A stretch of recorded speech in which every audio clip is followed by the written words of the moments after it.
Muchas gracias por esta benévola presentación, colmada de cortesía y amistad, de mi muy apreciado amigo Carlos Natarén.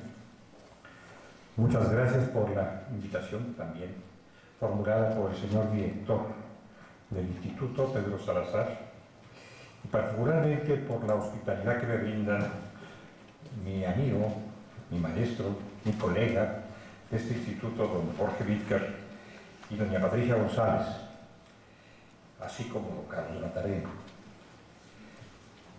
El doctor Vídker ha sido instigador de participaciones mías en estos procesos de reflexión, inclusive de un librito, de un opúsculo modestísimo, en el cual me emboletó, como solemos decir, y que figura en esa colección de volúmenes a la que se acaba de hacer alusión.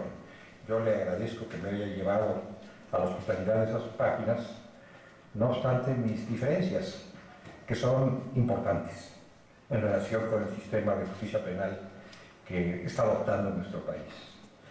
No digo que sea una distancia incolmable, un abismo profundo, pero hay distintas cuestiones en las que no coincido, o no del todo, que ha recogido el doctor Natarén, y creo que en algunos casos ha coincidido conmigo, manifestando cómo desde hace ya muchos años algunos de nosotros venimos cuestionando las llamadas novedades en materia de justicia penal por sus resultados, que es la mejor forma de valorar los efectos de una reforma penal.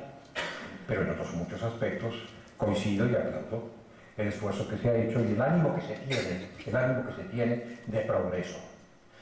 No vamos a dar vuelta en U, como se suele decir a estas alturas, y más nos vale cifrar toda nuestra fuerza, todos nuestros esfuerzos en que el sistema de justicia penal que estamos estrenando tenga el mayor éxito que seamos capaces de dar.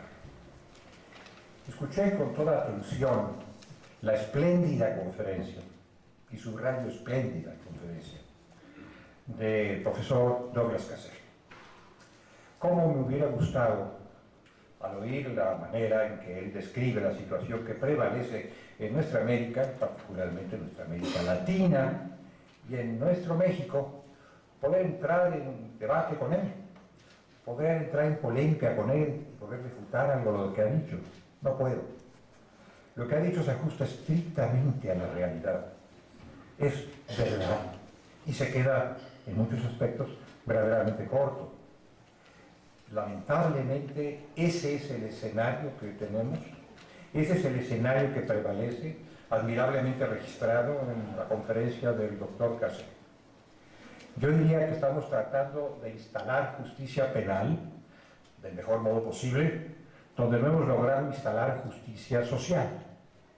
Y me preguntaría si es posible obtener los frutos de una buena justicia penal donde no hemos logrado todavía obtener los frutos de una razonable justicia social, igualitaria, equitativa.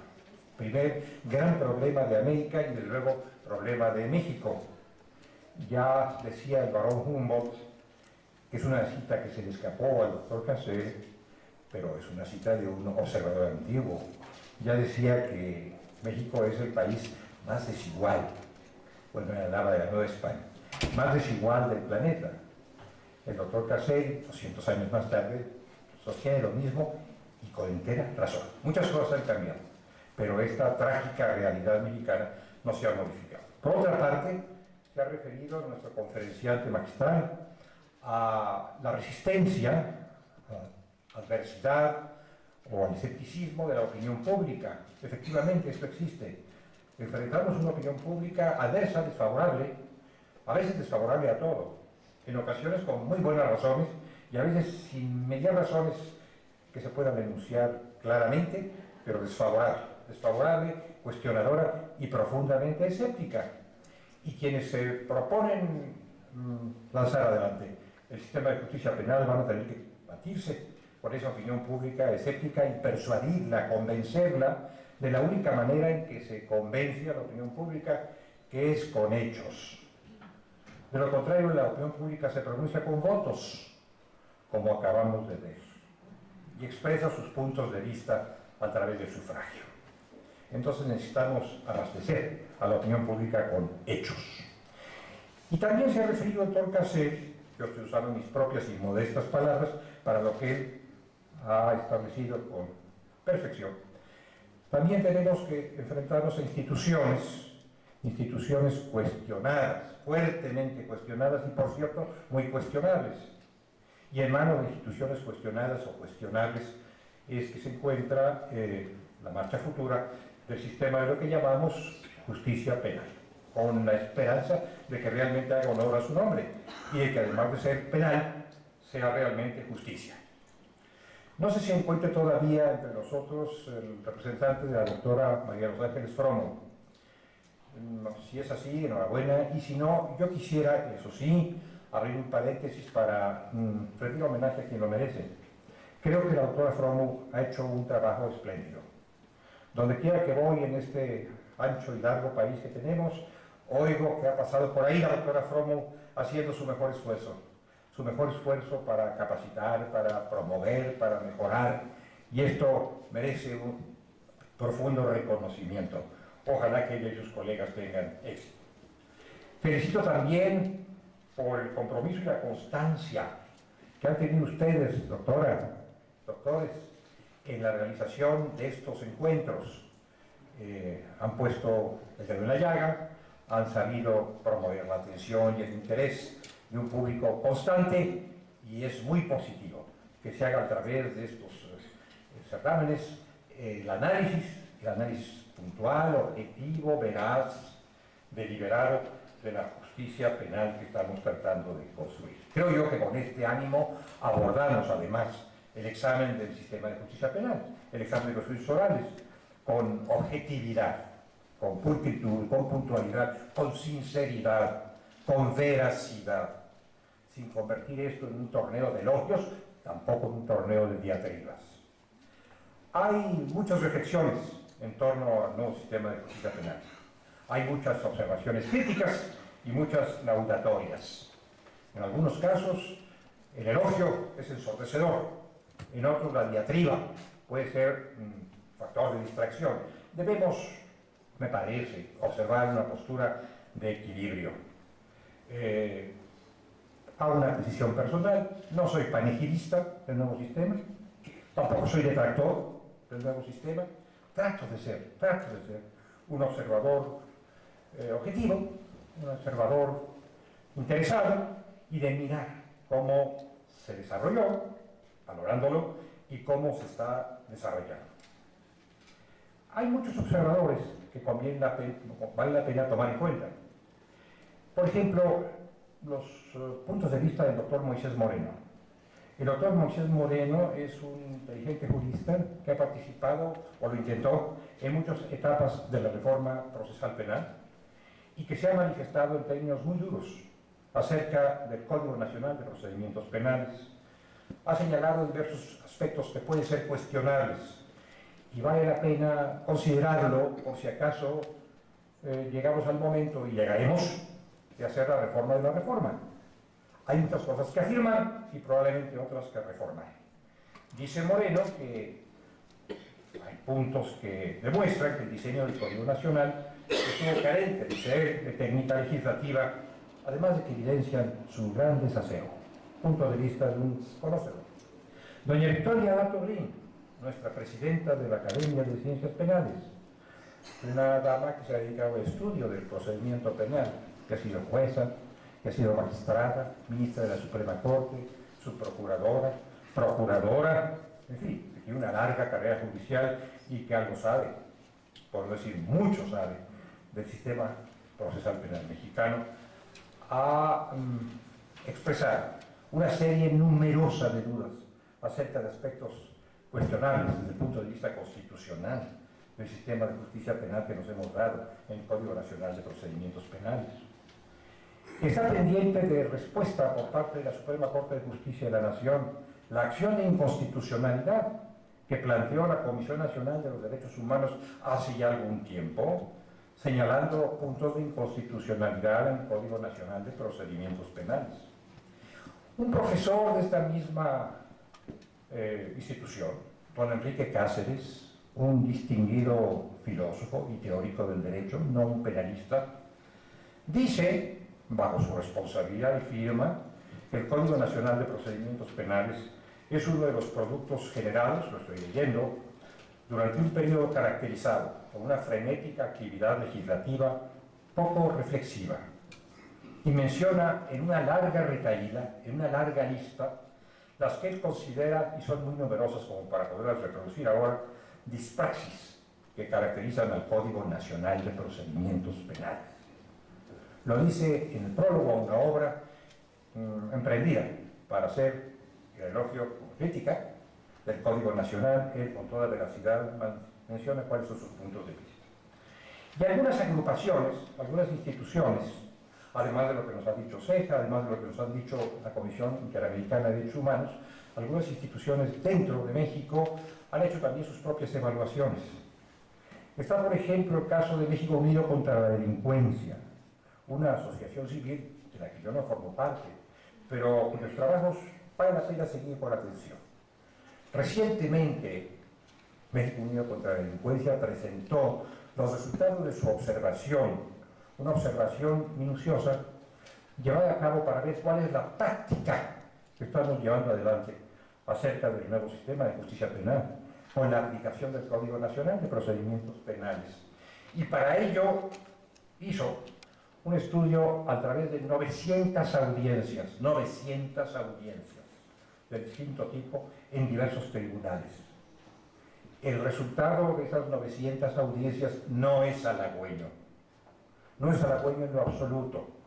La valoración que se hace, ponderando simplemente las intervenciones que tienen los personajes que participan en las audiencias y confrontando esas participaciones con lo que ellos esperan en función del nuevo Código Nacional de Procedimientos Penales, es una calificación altamente desfavorable. Un dato que retengo en la mente porque me resultó particularmente impresionante es que en esos 900 casos examinados no hubo uno solo, dice México Unido contra la Delincuencia, no estuve yo en las 900 audiencias, dice, no hubo uno solo en que el asesor de la víctima o ofendido hiciera uso de la palabra para decir algo, lo que fuera, en relación con los intereses y derechos de la persona a la que se supone está asesorando. Y las intervenciones de los abogados defensores fueron por lo menos pobres. Todo esto debe ser mencionado, todo esto debe ser comentado, independientemente de la posición que finalmente adoptemos, debe ser mencionado porque son ponderaciones hechas por agrupaciones o por personas que se han dedicado al estudio de estos temas y que están cuestionando no solamente nuestro gravísimo déficit de justicia social y los problemas severos de nuestras instituciones, sino la marcha concreta, la aplicación concreta del Código Nacional de Procedimientos Penales y la regulación concreta también del Código Nacional de Procedimientos Penales. Bueno, para esta charla, que he emprendido con un gran desorden, pero con una gran vehemencia, para esta charla se me asignó un tema. Me dijeron que hablara yo sobre el diagnóstico y perspectivas de la reforma constitucional del 18 de junio de 2008. Han pasado muchas cosas, mucha agua bajo el puente desde ese 18 de junio. Hechos y dichos, normas y experiencias. A mí me gustaría redenominar la conferencia. Al fin y al cabo ya voy a la mitad de ella, casi al término de ella. Redenominar la conferencia y ponerle algo así como retos y perspectivas o expectativas en relación con el sistema de justicia penal, no solamente la reforma constitucional de 2008, acerca de la cual ya me he pronunciado en un librito sobre esta reforma que tiene un subtítulo que estimo es muy expresivo, al menos de lo que yo pienso, entre interrogaciones, democracia o autoritarismo, porque es una reforma ambigua, oscilante, fluctuante, entre corrientes democráticas que hay que celebrar y aplaudir, y corrientes fuertemente autoritarias que yo no me atrevería ni a celebrar ni a aplaudir. Bueno, el hecho es que en los últimos años se ha puesto en el centro de la escena a la seguridad y a la justicia. No lo habíamos hecho constitucionalmente durante mucho tiempo. Nuestros temas constitucionales, los que más atraían la reflexión del legislador constituyente, revisor de la Constitución, y el legislador secundario, eran otros temas. Las garantías sociales, la lucha por el poder, los temas de poder y ciudadanía, partidos políticos, elecciones, etc.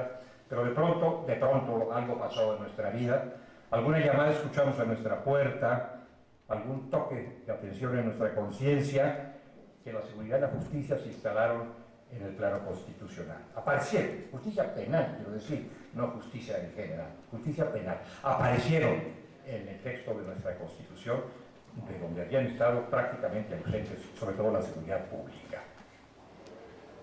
Nos interesaba más la macrojusticia que la microjusticia. En 1984 se hizo una gran reforma judicial que se anunció como la más grande de todos los tiempos mexicanos y recientes, por supuesto, no de todos los tiempos de la historia, donde quiera. Y eso fue una reforma de la macrojusticia. El juicio de amparo, de la Suprema Corte de Justicia, el Consejo de la Judicatura, pero la microjusticia, la que ustedes y yo miramos y padecemos o disfrutamos todos los días, esa no fue materia de atención, lo está haciendo apenas ahora a través de lo que ahora llamamos la justicia cotidiana. Bueno, como quiera que sea, nos dimos a la tarea de hacer reformas constitucionales y hemos sido pródigos en reformas constitucionales. Ahora, dice Zagerberski que a veces el legislador funciona como una especie de legislador motorizado, dice, estimulado por una fuerza motriz que le impele a legislar y legislar y legislar. Eso se refiere más al legislador secundario que al legislador constitucional, pero aquí tenemos un constituyente motorizado. Hemos tenido decenas y decenas de reformas constitucionales, pero si nos fijamos solamente en aquellas que tienen que ver con temas de seguridad y justicia penal, en forma directa o exclusiva, o bien en forma tangencial, pero que interesa, que atañen de alguna manera a la justicia penal, llegaremos a la cuenta de que ha habido en los últimos 20 años 20 decretos de reforma constitucional en materia de justicia penal, de seguridad pública o en materias aledañas. Y creo que se avecinan más reformas. Casi no hay día en que no se anuncien más reformas penales, inclusive por la vía espectacular de las misceláneas penales. Los resultados de esas múltiples reformas no son particularmente venturosos. En todo caso, no han llegado, no han aterrizado, están todavía en el nirvana constitucional, pero no parecen haber aterrizado a la vida práctica de las instituciones encargadas de la seguridad y de la justicia.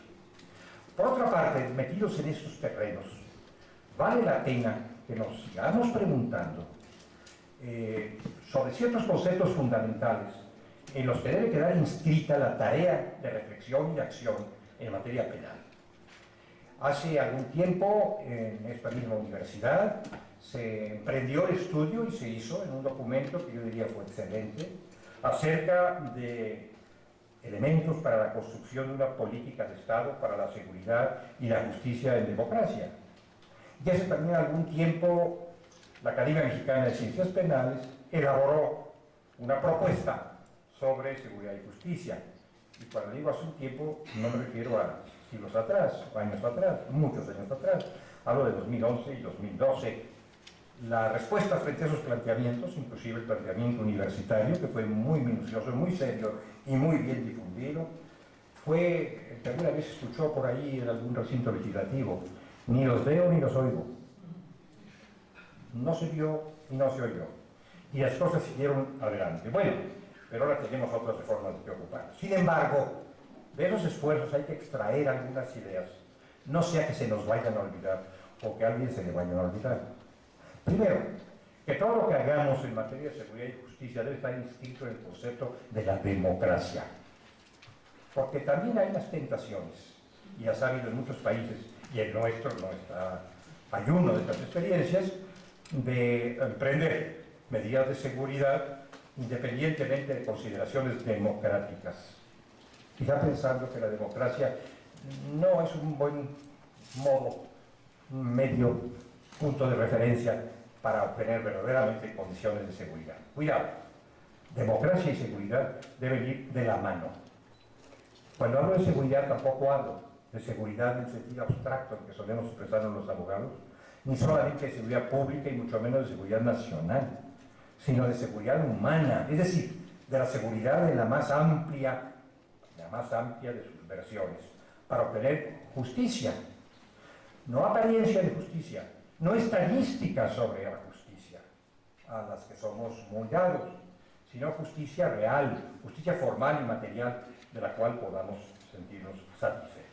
Bueno, paso a un tema que para mí resulta particularmente importante, que es el de la norma y la vida, es decir, los actores de la justicia penal y de la seguridad pública.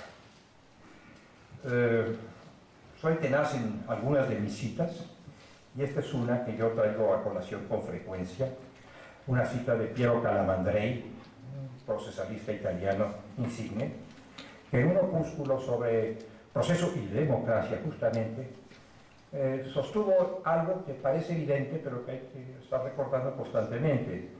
Sostuvo que el proceso, ojo, estudiosos y estudiantes del Código Nacional de Procedimientos Penales, doctrinarios y tratadistas, que el proceso no es como lo diseña la ley, no es lo que dice la ley que es el proceso. Ustedes no pueden abrir el Código Nacional de Procedimientos Penales y la Magna Reforma de 2008, leer y memorizar y decir, el proceso en México es esto. No, el proceso es lo que de él hacen quienes son sus protagonistas. Como una obra de teatro. Macbeth o Hamlet son obras insignes, pero para verlas y disfrutarlas hay que ver quién las pone en la escena y cómo se ponen en la escena. ¿Quiénes son los actores? ¿Quiénes son los protagonistas que profieren los parlamentos y que encarnan el espíritu de la obra? Y es a eso a lo que me quiero referir. Porque es aquí donde se encuentran o desencuentran la norma tan celebrada, no siempre celebrable, pero tan celebrada, y la vida, no sé si celebrada o no, pero finalmente la vida, la que todos nosotros ejercemos y desarrollamos cotidianamente. Veamos quiénes son, quiénes deben ser, estamos hablando de retos y perspectivas, los actores del sistema penal. Los actores, y sigamos para ello el orden de los que el Código Nacional de Procedimientos Penales llama sujetos del procedimiento. Yo creo que tuvo la tentación de decir sujetos del proceso, pero alguien, seguramente otros Natarén, les habrá dicho al oído, no, el proceso es otra cosa, digamos sujetos del procedimiento, personajes del procedimiento. ¿Quiénes son? Primero, los juzgadores. Hemos puesto toda la atención en los juzgadores, en su reclutamiento, en su preparación, en su formación, en su supervisión. Bien. Convengamos en que necesitamos un muy elevado número de jueces, bien seleccionados, claro está, mi querido Douglas, bien seleccionados y suficientemente preparados para llevar adelante, bajo principios, reglas de inmediación y oralidad, los procesos penales. No jueces preparados en 24 horas, en 48, en 72, en 2 semanas, en un cursillo. Jueces que tengan vocación judicial y preparación judicial. Entonces necesitamos muchos jueces y buenos jueces. Aunque tal vez buenos sí, pero no necesariamente muchos. Porque quizás, el verdadero secreto del sistema que hemos emprendido no es el juicio oral, sino el no juicio oral. Las soluciones alternas, las salidas laterales. Bueno, para tantas salidas laterales como las que ya se están produciendo, sin que las hayamos medido, no necesitamos tantos jueces. Y digo sin que las hayamos medido, porque si bien es cierto que sabemos cuántas son, no sabemos cuáles son, cómo se han producido, si son salidas laterales que sirven realmente a los fines de la justicia o son simplemente factores de alivio para la sobrepoblación, para el exceso, el cúmulo de cargas que pesan sobre el Estado en materia penal. Bueno, aquí tenemos pues un punto a reflexionar, un punto a deliberar los jueces y la función judicial. Si me da tiempo me gustaría hablar, pero no me va a dar tiempo para bien de ustedes, me gustaría reflexionar sobre el juez y la prueba. jueces y manera de formar la convicción de los jueces. Me van a quemar en leña verde quienes sostienen esta tajante división casi dogmática entre el proceso inquisitivo y el proceso acusatorio, y me oyen decir que el juzgador necesita conocer, porque se le ordena la Constitución y se le ordena el Código, los hechos, tal como estos fueron. Necesita saber la verdad hasta donde es alcanzable la verdad. Y el juez que hemos diseñado es un juez muy distante de la posibilidad de conocer la verdad.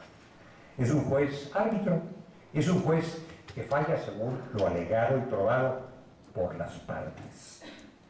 Quien ha sido juez alguna vez en su vida, aunque sea juez de alguna instancia no penal y por poco tiempo, puede seguramente seguir mi reflexión, mi angustiada reflexión, cuando ve el juez que se está cometiendo una injusticia, pero no puede intervenir para repararla. No puede disponer pruebas, aunque se esté cayendo en falacias, en mentiras flagrantes, porque de lo contrario se convertiría en un inquisidor.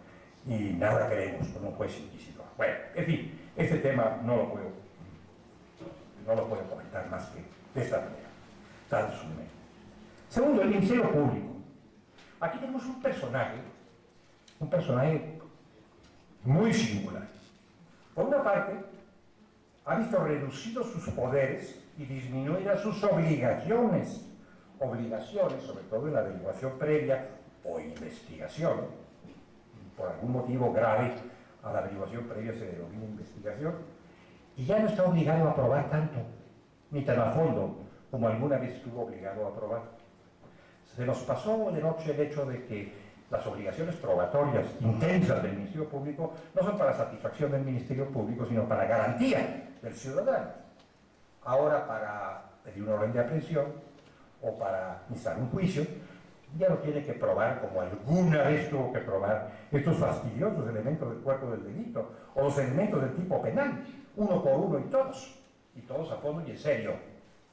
Claro, la solución es que había muchas sentencias condenatorias, pocas absolutorias, pero bueno, en fin, ha disminuido, pero por otra parte ha adquirido unas potestades y unas facultades que yo, sin vacilar, calificaría de desbordantes, sobre todo a través del ejercicio del principio de oportunidad. No soy adversario del principio de oportunidad. No seré tan ingenuo de suponer que todo puede resolverse mediante aplicación rigurosa y exclusiva del principio de legalidad penal, que cada hecho debe ser consignado, que cada hecho debe ser materia de acción penal, cada hecho punible. No es posible. En ningún país del mundo ha sido posible esto, y no lo va a hacer en México. Pero esto no quiere decir que le soltemos las manos al Ministerio Público para que ejerza, como se lo permite el Código Nacional de Procedimientos Penales, el principio de oportunidad, en calidad no de investigador y de agente de la justicia, sino de agente de la política penal del Estado. Puede actuar o no actuar según lo que crea pertinente en función de la política de defensa social o penal o criminal del Estado. Entonces el Ministerio Público va a tener facultades para discernir qué persigue y qué no persigue en función de ciertos criterios no regulados que puede ejercer con un aire muy autoritario. Cuidado. Cuidado, porque esto puede dar al traste no con la eficacia, no con la estadística, sino con la justicia. Y puede generar condiciones de impunidad verdaderamente preocupantes. Tercero, los defensores.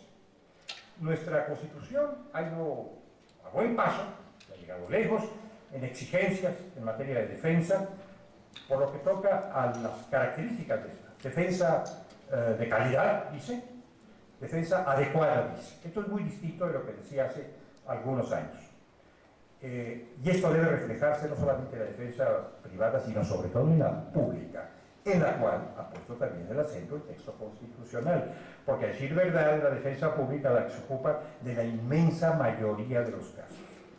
Y esta inmensa mayoría tiene que ver con individuos pertenecientes a eso que llamamos grupos vulnerables, los que no pueden defenderse por sí mismos, los que no pueden pagar los abultados honorarios de un abogado competente. Y no si son el 80% o algo más de quienes son defendidos por defensores públicos. Tenemos ya esa clase de defensores públicos bien remunerados, bien seleccionados, supervisados, extendidos por toda la República, que van a actuar en los llamados juicios orales, a juzgar por esta encuesta, por este análisis, por este examen directo hecho por México Unido contra la Delincuencia. Parece que todavía no los tenemos. Y no sé si los estamos produciendo en nuestras 2000 escuelas de Derecho y sin politización obligatoria. Bueno, esta es otra gran pregunta que hay que formular a la hora de aplicar el nuevo sistema de justicia penal. Los asesores. Los asesores son una abstracción, una vaguedad excelsa. ¿Dónde están los asesores? ¿Quiénes son los asesores? ¿Cuántos asesores hay? ¿Cuál es la intervención de los asesores?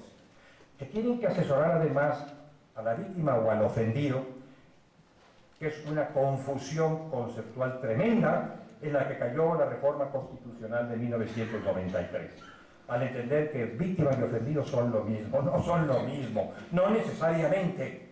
Es verdad que un ofendido puede ser víctima, es obvio, pero no toda víctima es ofendido, porque no toda víctima es titular del bien jurídico afectado. En ocasiones las víctimas pueden ser muchas y pueden ser discrepantes sus posiciones. Y el asesor va a atender a la víctima u ofendido como si fueran la misma persona y tuvieran los mismos intereses. Ese es un tema que debe resolver el Código Nacional de Procedimientos Penales. No lo van a resolver sobre la marcha los defensores o los asesores. Es necesario que se resuelva, y bien, desde el Código Nacional de Procedimientos Penales. Y he hecho esta perorata para poder desembocar en el punto más delicado de todo este conjunto de personajes sujetos del procedimiento: la policía. La policía, válgame Dios. La policía, nuestro talón de Aquiles. Si ustedes tienden la mirada sobre los hechos más graves, más dramáticos, más dolorosos que se han registrado en los últimos tiempos, aquellos que han conmovido a la opinión pública, aquellos que han simbrado al gobierno de la República, aquellos que nos han dado fama internacional, advertirán que son hechos en los que ha intervenido como protagonista la policía.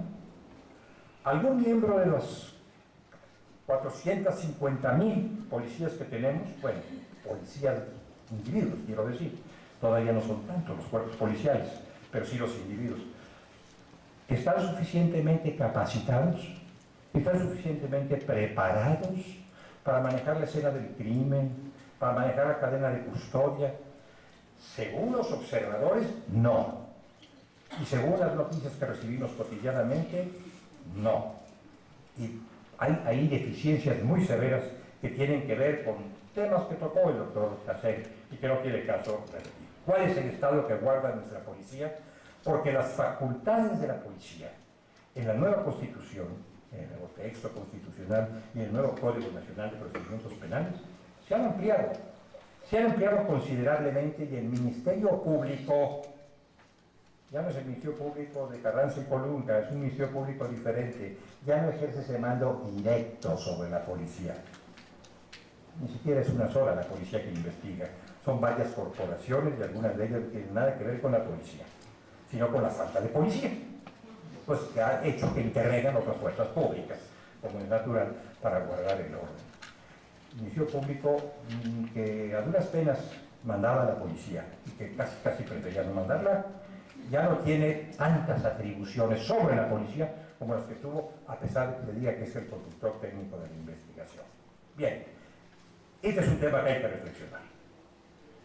Esto es como lanzarse a una alberca que no tiene agua. Cuidado, porque si la policía falla, el sistema de justicia penal falla integralmente. Finalmente, lo que van a conocer los jueces, lo que van a resolver los jueces, los encumbrados jueces de enjuiciamiento, los jueces de impugnación y los supremos magistrados de amparo, tienen su origen en lo que hicieron o no hicieron los policías, que son los más enterados.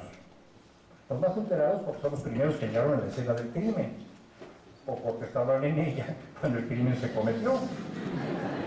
Pero en todo caso son los más enterados. Y si eso no funciona bien el sistema en su conjunto, independientemente de la preparación que tengan los otros. Y agregaría yo a los encargados de la custodia y de la ejecución. Encargados de la custodia y la ejecución. El código le da importancia a este personaje y creo que la tiene, la merece. La tiene si tomamos en cuenta el número abrumador de casos de prisión preventiva que debieran convertirse en libertad provisional, si tomamos en cuenta que la pena de prisión cuenta además de que un 40% de ellos son presos sin condena.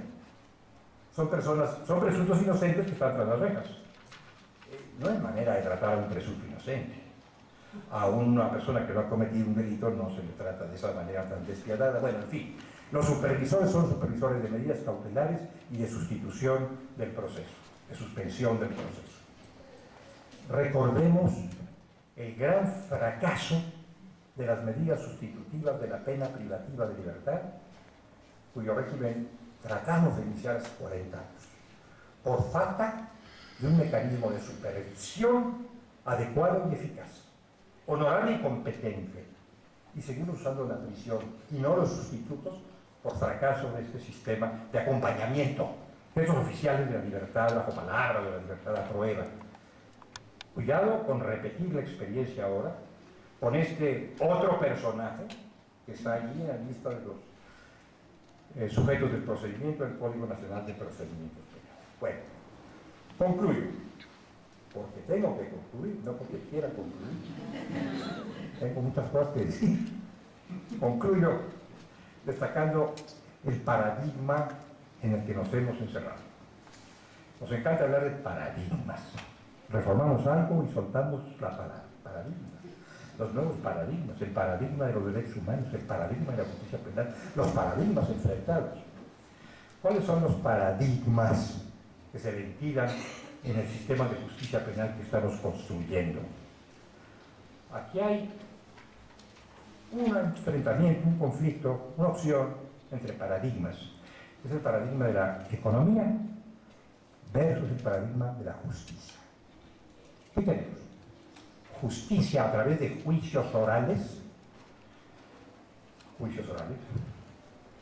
o economía a través de arreglos en los que el juez tiene simplemente una intervención marginal y muy secundaria. No digo que prescindamos de la justicia reparadora, restaurativa, no digo que prescindamos totalmente de la composición. A estas alturas sería dramático que se dijera semejante cosa. Es imposible, pero cuidado, porque nos hemos enfrascado en un sistema de justicia oral que no es justicia oral, en un sistema de juicios orales que no son juicios orales, que son composiciones, que son arreglos. Y en México los arreglos en los que somos expertos suelen hacerse de una manera que amerita vigilancia, que amerita supervisión. Entonces, cuando a mí me dicen que la gran mayoría de los casos penales, de los litigios penales, se han resuelto a través de medios compositivos, soluciones alternas, el 80%, el 70%, el 90%, me están diciendo algo que me preocupa profundamente. Porque no me interesan esas estadísticas, esos números. Me interesa saber qué hay atrás de ese 80%. ¿Hubo realmente una solución justiciera, satisfactoria, adecuada, o simplemente se despachó el asunto con rapidez, con el consabido carpetazo, en esa relación compleja entre personas de distinta fuerza, entre el Ministerio Público y el inculpado, entre la víctima y el victimario, que negocian y convienen? El procedimiento abreviado, que es nuestra gran opción procedimental, puede ser una fuente de tremendas injusticias y de tremendas corruptelas. Valdrá la pena que preguntemos en el medio abogacil y en los medios oficiales cómo va este asunto de los procedimientos abreviados, que promueve el Ministerio Público, no el inculpado, y que se resuelven cuando alguien acepta lo que quizás no hizo, con tal de salir de ese infierno que es el procedimiento penal. La misma literatura norteamericana que se ha ocupado del plea bargaining ha puesto el acento sobre algunas deficiencias, algunos problemas del primagénim. Yo no voy a hablar del primagénim, obviamente, pero no dejaré de mencionarlo, porque de ahí tomamos esa apuesta procedimental, de la experiencia del plea bargaining, de la aceptación, de la responsabilidad, a sabiendas de lo que esto significa. El juez me va a explicar cuál es el sentido de mi aceptación, ya me lo explicó mi abogado, ya me lo explicó el Ministerio Público, está bien que me lo explique también el juez, yo quiero salir de eso, y por lo tanto, sí, soy responsable.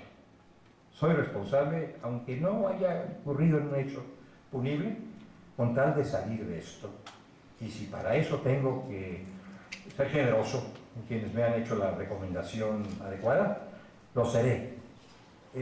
Perdonen que hable así, no sé si este es el foro para hablar así, pero si la realidad es esa, más vale enfrentarla. Más vale enfrentarla y ver cómo nos va a ir con ese tipo de arreglos. No en balde, cuando se hizo el diagnóstico para fines de la reforma penal de 2008, coincidieron todos los autores de ese diagnóstico, que fueron el ejecutivo de entonces y el legislativo de entonces y los medios académicos de entonces, en que nuestros males residían en 4 o 5 puntos que valía la pena destacar y que se destacaron en el proceso legislativo. Uno, la impunidad de que hemos hablado, una impunidad rampante. 2, la corrupción, una corrupción de la que no nos hemos liberado y en la que parece que hemos navegado en aguas más profundas. Un envejecimiento de las normas y una incompetencia de parte de los aplicadores de la justicia. Esos fueron los diagnósticos. ¿Recuerdan ustedes aquello de si no pueden con esto renuncien? Bueno, era incompetencia de los aplicadores de la justicia. Eso ha desaparecido, porque después de hacer la reforma, curiosamente, pusimos la mirada sobre la reforma y ya no sobre estos factores de nuestra tribulación en materia de seguridad y de justicia. Se nos olvidó el tema de la impunidad, se nos olvidó el tema de la corrupción, estoy exagerando, pero muy poco. Se nos olvidó el tema de la incompetencia y nos dedicamos acuciosamente a ver las formas de la ley y las recomendaciones de los juristas.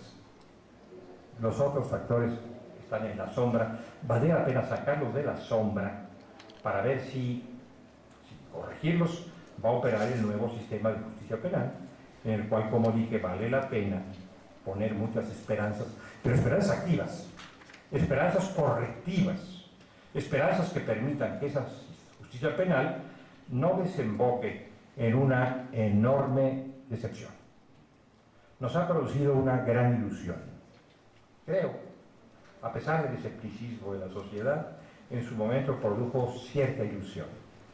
Porque se dijo que a partir de la nueva justicia penal se iban a suprimir los secuestros y muchas cosas, ¿no? Iban a desaparecer los delitos, iba a desaparecer el mal de la faz de la tierra. Bueno, muy bien, esa fue la ilusión.